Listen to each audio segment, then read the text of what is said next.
Oke, bismillahirrahmanirrahim. Assalamualaikum warahmatullahi wabarakatuh. Halo teman-teman semua. Halo Kak Revi. Halo Revi. Oke, waduh, ini kayaknya pada semangat banget nih ya hari ini. Kayak gimana nih kabarnya? Pada sehat-sehat kan ya? Alhamdulillah sehat. Sehat. Oke, alhamdulillah.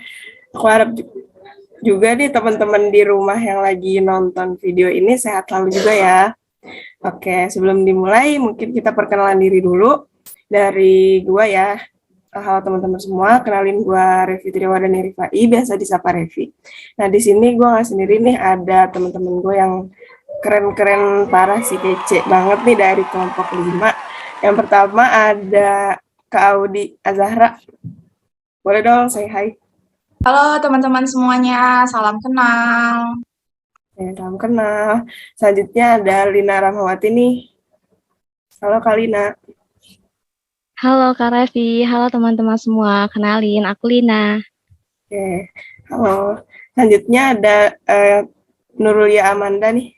Halo Kak Amanda. Halo Kak Revi, halo teman-teman semuanya. Kenalin, Amanda.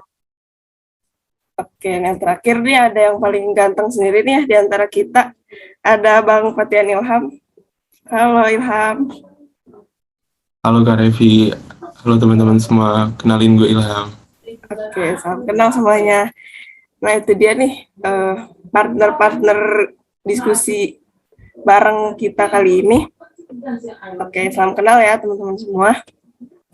Mungkin karena tema kita kali ini tuh seru banget ya. Jadi kita langsung mulai aja nih. Jadi tema kita hari ini tuh market mechanism in Islamic perspective. Oke, boleh di next. Oke, nah ini yang pertama nih. Gue pengen tahu dari Kak Lina. Kak Lina ada Kak Lina? Boleh dong tolong jelasinnya nih maksud slide ini tuh kayak gimana? Oke Kak Revi, makasih. Oke teman-teman, kita mulai aja ya. Jadi di sini kita bakal mulai dari pendahuluan. Sebelum kita masuk ke inti pembahasan dan studi kasus nih, kita harus tahu dulu dong apa pengertian dari pasar. Jadi pasar adalah tempat bertemunya penjual dan pembeli untuk melakukan transaksi jual beli, di mana dari transaksi tersebut akan menimbulkan permintaan dan juga penawaran. Nah, seperti yang kita ketahui bahwa ada 3 jenis sistem ekonomi yang umumnya dipakai sebagai patokan dalam membuat kebijakan ekonomi. Apa aja sih sistem itu? Yaitu sistem ekonomi kapitalis, sistem ekonomi sosialis, dan juga sistem ekonomi Islam. Nah, masing-masing sistem ekonomi ini memiliki konsep atau pandangan yang berbeda mengenai sistem pasar. Nah, apa aja sih perbedaannya? Oke, mulai dari ekonomi kapitalis ya. Jadi dalam sistem ekonomi kapitalis ini, sistem pasar yang dianut adalah sistem pasar bebas atau yang sering kita kenal dengan istilah laissez-faire, di mana tidak ada perannya pemerintah atau intervensi pemerintah. Karena kalau misalnya pemerintah ini melakukan intervensi, akan dianggap terjadi ketidakseimbangan dan juga ketidakefisienan di dalam pasar. Jadi yang kedua ini dalam sistem ekonomi sosialis. Nah, kalau dari sistem ekonomi sosialis ini, dia berbanding terbalik sama ekonomi kapitalis. Artinya, di dalam sistem ekonomi sosialis ini justru sangat memaksimalkan peran pemerintah, karena pemerintah ini sebagai penguasa setiap sektor ekonomi, mulai dari proses produksi hingga konsumsi. Oke, boleh di next, Kak. Nah, yang terakhir nih dari sistem ekonomi Islam. Kalau dari sistem ekonomi Islam, pasar, negara, dan juga individu memiliki peran yang seimbang atau setara, yaitu tidak boleh ada yang lebih dominan. Islam sendiri juga memberikan kebebasan pasar untuk menentukan harga-harga, tapi harus dalam batas syariat Islam. Tapi dalam kenyataannya nih, masih ada terjadinya distorsi yang terjadi di pasar. Maka dari itu, pemerintah wajib melakukan intervensi untuk mengembalikan kondisi pasar dalam keadaan seimbang dan juga agar terhindar dari hal-hal yang zalim. Oke, boleh di next, Kak. Nah, tadi kan udah dibilang ya sama Kakak MC bahwa topik kita kali ini adalah Market Mechanism in Islamic Perspective. Nah, di mana berkaitan dengan topik pada kali ini ada kasus nih yang berhubungan yang terjadi beberapa waktu lalu di Indonesia. Kasus apa sih? Yaitu kasus harga minyak goreng di pasaran. Tapi sebelumnya nih, kenapa sih kita bahas topik ini? Harus dong, karena topik ini tuh berkaitan sama kehidupan kita sehari-hari. Karena kan kita pasti nggak bakal terpisah ya dari transaksi di pasar. Karena kan pasar menyediakan kebutuhan pokok kita, mulai dari sandang, pangan, dan juga papan.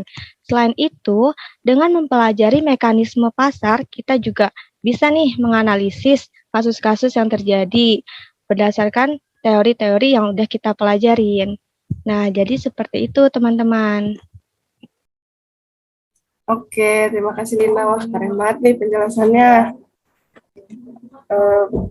Jadi kesimpulan dari yang tadi Kalina jelasin itu, pemerintah itu sebenarnya boleh ya melakukan intervensi gitu apabila terjadi distorsi yang mengganggu keseimbangan pasar, sehingga pasar itu dapat berjalan dengan sebagaimana mestinya gitu, berjalan dengan baik.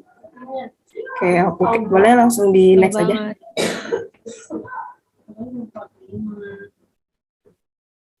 Oke, nah ini selanjutnya. Boleh dong dari Kak Audi nih. Kan. Oke, makasih Kak Revi atas kesempatannya. Nah, tadi kan udah dijelasin nih sama Kalina tentang seputar apa itu pasar dan juga judul yang menariknya. Nah, sekarang kita bakal ngebahas tentang kajian teoritisnya. Nah, di kajian teoritis ini kita bakal ngebahas seputar intervensi. Nah, mungkin teman-teman masih ada yang nggak tahu nih intervensi itu apa. Jadi, kalau menurut KBBI, intervensi itu adalah campur tangan pihak terhadap dua pihak yang sedang berkonflik nih. Nah, tapi kalau menurut bidang ekonominya, intervensi itu campur tangan pemerintah. Biasanya tuh pemerintah ya teman-teman, dalam kegiatan perekonomian di suatu negara. Nah, pemerintah itu memiliki tujuan dalam mengintervensi pasar. Nah, biasanya karena terjadi suatu kondisi yang tidak kondusif yang membuat para pelaku pasar kayak produsen atau konsumen itu mengalami kesulitan. Nah, ternyata intervensi itu punya macam-macamnya. Yang pertama itu ada intervensi langsung. Nah, intervensi langsung itu terbagi lagi ke dalam dua jenis, yaitu yang pertama kebijakan harga minimum atau floor price. Nah, di floor price ini pengertiannya itu adalah kebijakan penetapan harga minimum pada suatu produk, barang, atau jasa. Atau mungkin kasarnya itu kebijakan penetapan harga termurah dari suatu produk, barang, atau jasa. Nah, kalau si floor price ini tujuannya itu untuk melindungi produsen. Nah, contoh kebijakannya itu seperti hasil pertanian, terutama pada masa panen. Terus juga mungkin di bidang jasanya, kayak kita tahu ada UMR ya teman-teman. Nah, kalau kita lihat di kurva nih, di gambar ini, kita tahu kalau harga minimumnya ini ditetapin di atas harga keseimbangan pasar nih, teman-teman. Nah, kenapa kayak gitu? Jadi pemerintah itu buat skema nih, kalau misalkan nantinya harga itu ingin jatuh gitu ya, karena adanya kondisi yang tidak kondusif di pasar. Nah, harga itu masih bisa jatuh ke harga keseimbangan pasar. Jadi produsen itu istilahnya tuh nggak rugi-rugi banget gitu. Nah, karena harganya ditetapin di atas harga keseimbangan, itu berarti kan ada perubahan permintaan dan penawaran, di mana permintaannya menurun kan, karena masyarakat ngerasa harganya itu mahal. Nah, penawarannya justru meningkat nih, gitu kan. Nah, karena adanya perubahan kayak gini, itu menyebabkan kondisi excess supply atau kondisi di mana jumlah barang yang ditawarkan melebihi jumlah barang yang diinginkan. Nah, selanjutnya itu ada kebijakan harga tertinggi atau ceiling price, atau kita taunya tuh HET gitu ya teman-teman. Nah, di kebijakan harga tertinggi ini pemerintah menetapkan harga termahalnya untuk barang atau jasa. Nah, kalau kebijakan HET ini itu untuk melindungi konsumennya. Nah, mungkin contohnya itu kayak harga obat di apotek, terus juga harga tarif angkutan umum. Tapi di sini kita tarif angkutan umumnya itu melihat yang angkutan umum yang bekerja sama pemerintah atau dikelola sama pemerintah.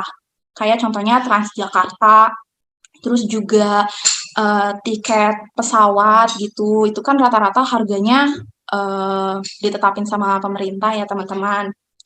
Nah, kalau kita lihat di kurva, itu HET ditetapin justru di bawah harga keseimbangan pasar nih teman-teman. Nah, itu karena di sini kan tujuannya untuk melindungi konsumen. Untuk menjaga daya beli konsumen itu tetap stabil. Nah, makanya harganya itu ditaruh di bawah harga keseimbangan. Karena kan konsumen akan merasa bahwa produk itu tuh lebih murah gitu. Makanya konsumen tetap membelinya atau justru kuantitas pembeliannya itu menambah gitu kan. Nah, karena adanya perubahan harga ini, berarti ada juga perubahan permintaan dan penawaran, di mana permintaannya bertambah gitu kan teman-teman. Nah, kondisi ini namanya itu excess demand atau jumlah permintaan itu lebih banyak dari jumlah penawaran. Nah, karena jumlah permintaannya itu nambah, berarti ada kondisi kekurangan persediaan atau shortage.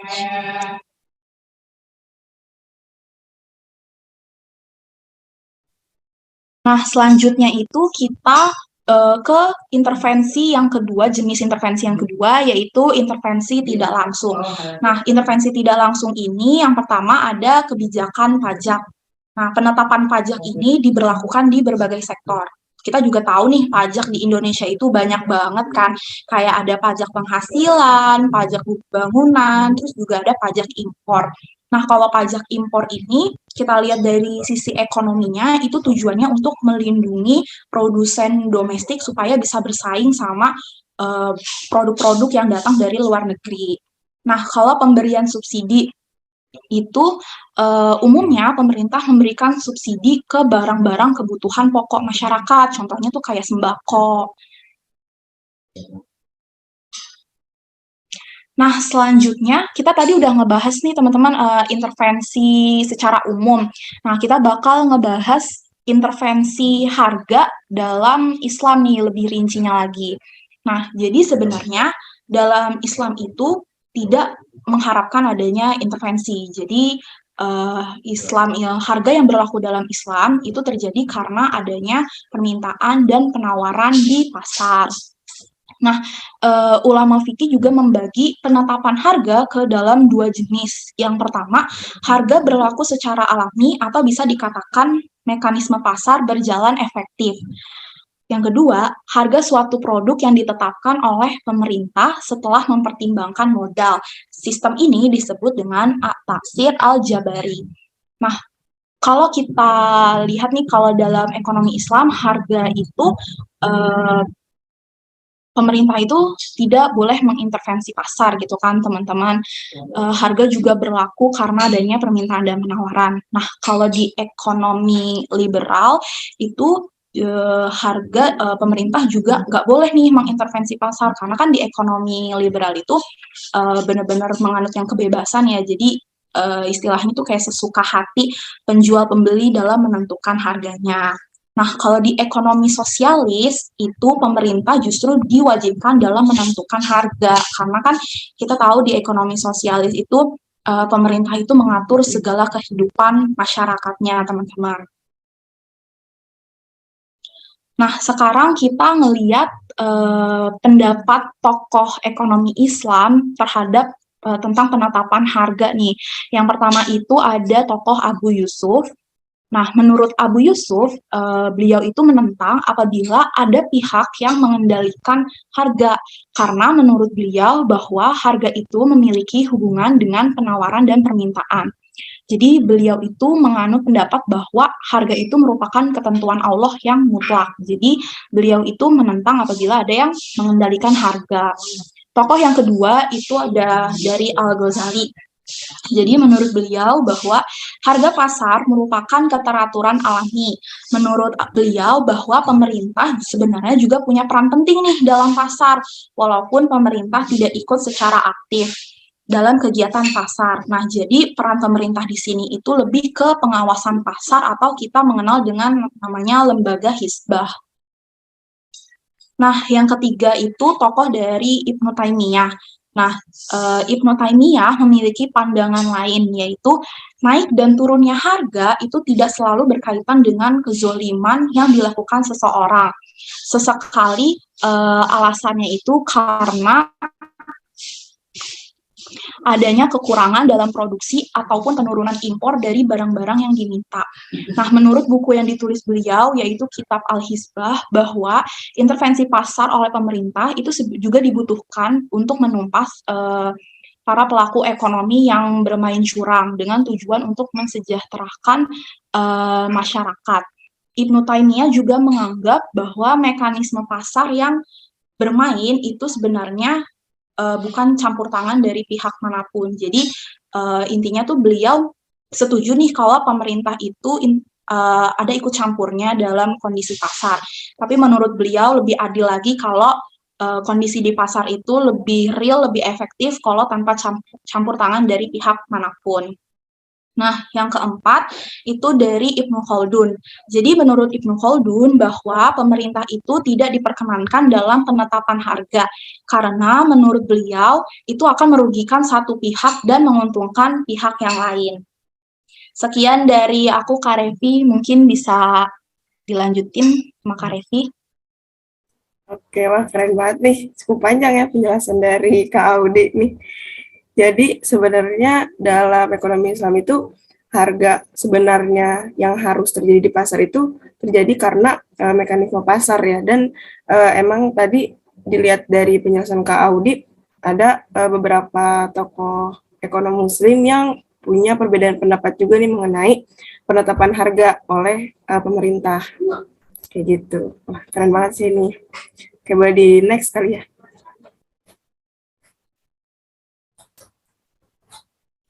Nah, ini ada bagaimana intervensi pemerintah terhadap harga minyak goreng tempo hari lalu. Nah, ini kita mau diskusi tentang isu atau kejadian tempo hari lalu mengenai harga minyak goreng. Mungkin ini bisa dijelasin dulu ya, pengen tahu nih dari Bang Ilham. Oke, terima kasih Kak Revi. Jadi di sini saya akan menjelaskan kasus minyak goreng yang terjadi di Indonesia. Jadi awalnya itu pada bulan Agustus 2021, harga minyak goreng yang biasanya 14.000 per liter naik mencapai 20.000 per liter di sejumlah wilayah di Indonesia. Nah, selanjutnya pada bulan November 2021, Kementerian Dalam Negeri menyatakan kenaikan harga minyak goreng dipicu kenaikan harga CPO atau crude palm oil di pasar internasional akibat gangguan pasokan untuk bahan baku minyak nabati lain sehingga permintaan CPO meningkat dan harganya naik. Nah, pada tanggal 31 Desember 2021, Dirjen Perdagangan Dalam Negeri yaitu Oke Nurwan percaya harga minyak goreng turun usai tahun baru karena harga CPO turun. Boleh next.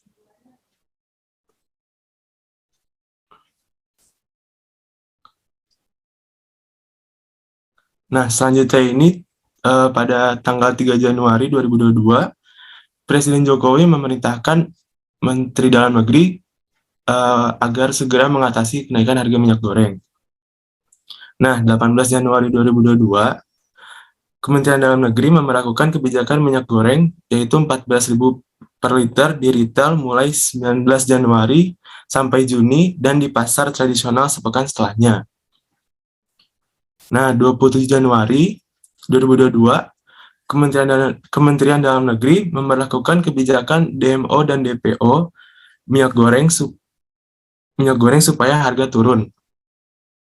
Nah, selanjutnya pada 13 Maret 2022, Seskap Pramono Anung menyatakan Jokowi akan mengambil keputusan soal harga minyak goreng usai berkemah di ibu kota negara Nusantara. Nah, setelah itu Presiden Jokowi meninjau minimarket dan pasar tradisional. Stok minyak goreng di minimarket kosong meski harganya sudah 14.000. Sementara di pasar, Jokowi menemukan minyak goreng masih ada yang dijual 20.000 per liter. Nah, pada tanggal 9 Maret nih, Mendak M. Lutfi curiga kelangkaan dan mahalnya minyak goreng dipicu oleh penimbunan dan penyelundupan. Ia mengklaim 399 juta liter minyak goreng yang cukup untuk 1 bulan sudah terdistribusi ke tanah air. Boleh di next.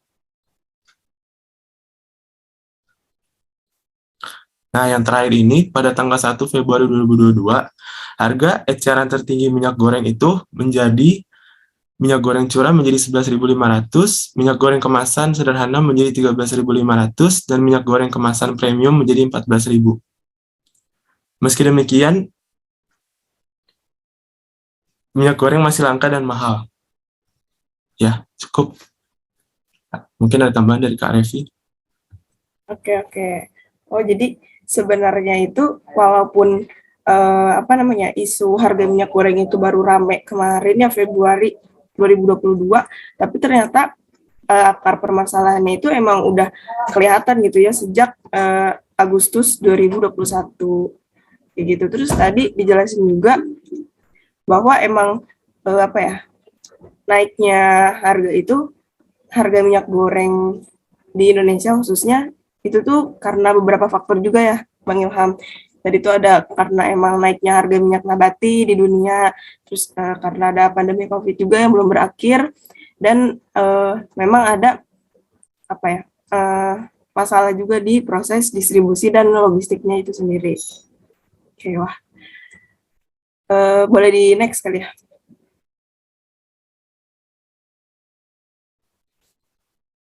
Oke, nah ini bagaimana dengan kebijakan HET? Kayak gue pengen tahu nih, gimana sih pendapat teman-teman mengenai kebijakan HET ini, yang mana kebijakan HET itu kebijakan harga eceran tertinggi untuk minyak goreng. Oke, pertama gue pengen tahu nih dari Kak Lina mungkin ya, boleh dong sharing nih, kayak gimana sih sebenarnya kebijakan HET itu? Oke, Kak Revi. Jadi kalau menurut pandangan gue nih, kalau misalnya pemerintah netapin HET, maka akan merugikan produsen karena produsen hanya dapat keuntungan yang sedikit. Sehingga produsen akan melakukan penimbunan minyak goreng, yang mana akan berakibat pada ketersediaan minyak goreng di pasaran akan sedikit atau bahkan menjadi langka. Sementara minyak goreng ini kan barang kebutuhan pokok ya. Selain itu, karena minyak goreng ini langka, maka masyarakat ini akan merasa kepanikan karena mereka menganggap bahwa seiring berjalannya waktu, minyak goreng akan semakin langka. Sehingga di beberapa wilayah masyarakat rela untuk mengantri demi mendapatkan minyak goreng. Jadi kayak gitu sih, Rev. Ya benar sih. Jadi karena kemarin harganya naik, jadi pedagang itu kayak nggak mau rugi dan malah nimbun minyaknya itu dan akibatin harganya tuh jadi mahal. Tapi gimana sih kalau misalkan HET ini tuh malah gak jadi dilakuin gitu, gak jadi diterapkan sama pemerintah? Gue pengen tahu nih dari Kak Audi kali ya. Oke, jadi Kalau aku ngelihatnya dari sisi konsumennya nih, kalau kebijakan ini nggak dilakuin gitu kan, menurut aku konsumennya di sini itu daya belinya itu akan semakin menurun. Karena kita juga nggak tahu nih harga minyak itu kan semakin mahal dan kita juga nggak tahu nih kapan harganya itu stabil atau menurun gitu kan. Jadi menurut aku di sini daya belinya itu semakin menurun. Ditambah juga dengan kondisi-kondisi sekitarnya nih, kayak pandemi ini ekonomi melemah yang membuat pendapatan masyarakat itu nggak stabil. Kayak gitu Kak Revi menurut aku. Oke, oke. Benar juga sih yang dibilang Audi, ya, setuju. Oke, coba boleh di next.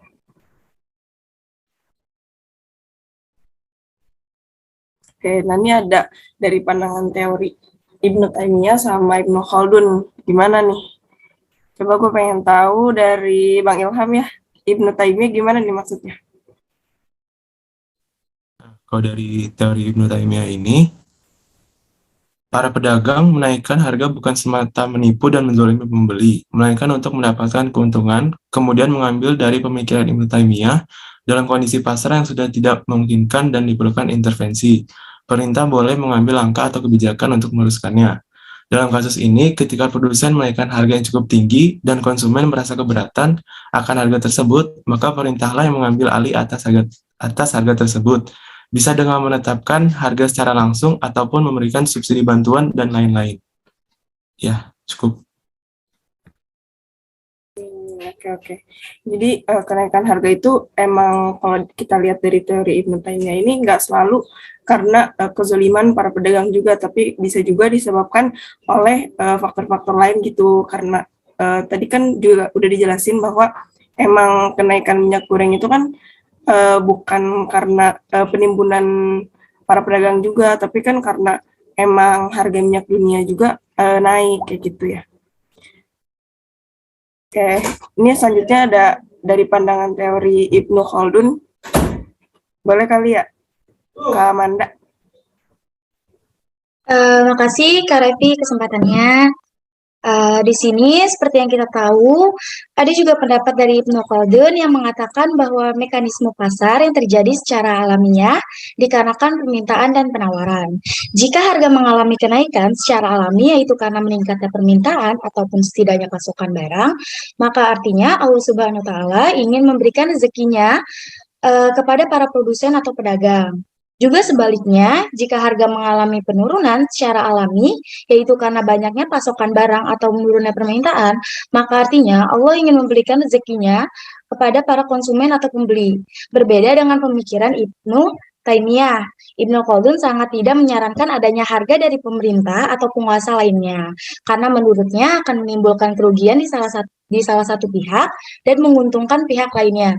Sebagaimana Adam Smith dan ekonom penganut paham liberal lainnya yang mengatakan penganut prinsip kebebasan dalam roda perekonomian yang dikenal juga sebagai invisible hand atau tangan-tangan setan, di mana perekonomian tanpa adanya campur tangan pemerintah dan mekanisme pasar menjadi alat alokasi sumber daya yang sangat efisien.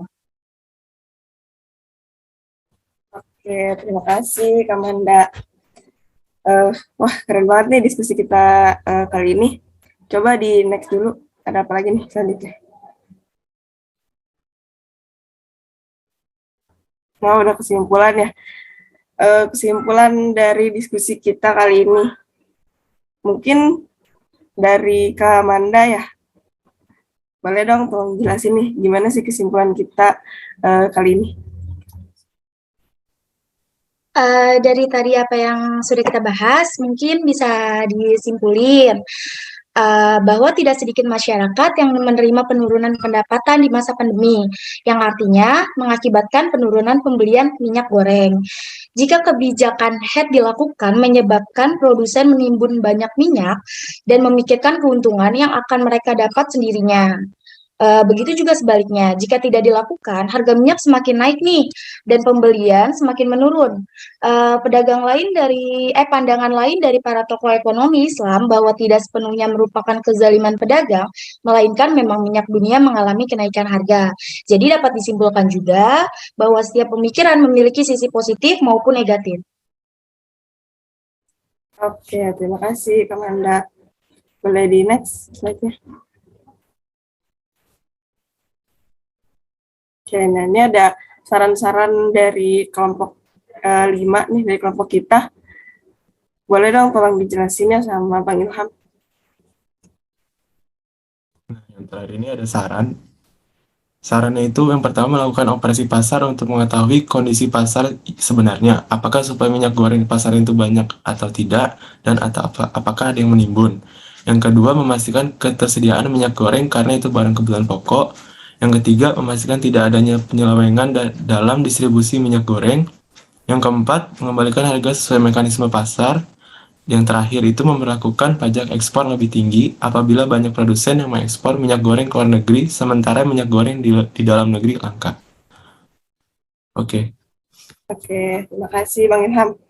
Jadi intinya tuh saran dari kita, pemerintah tuh sebelum intervensi harga di pasar itu harus tahu dulu nih apa sih penyebabnya, kenapa harga itu bisa nggak normal atau bisa naik banget gitu dari yang seharusnya. Yuk. Oke, selanjutnya. Nah, ini ada beberapa referensi yang kita pakai.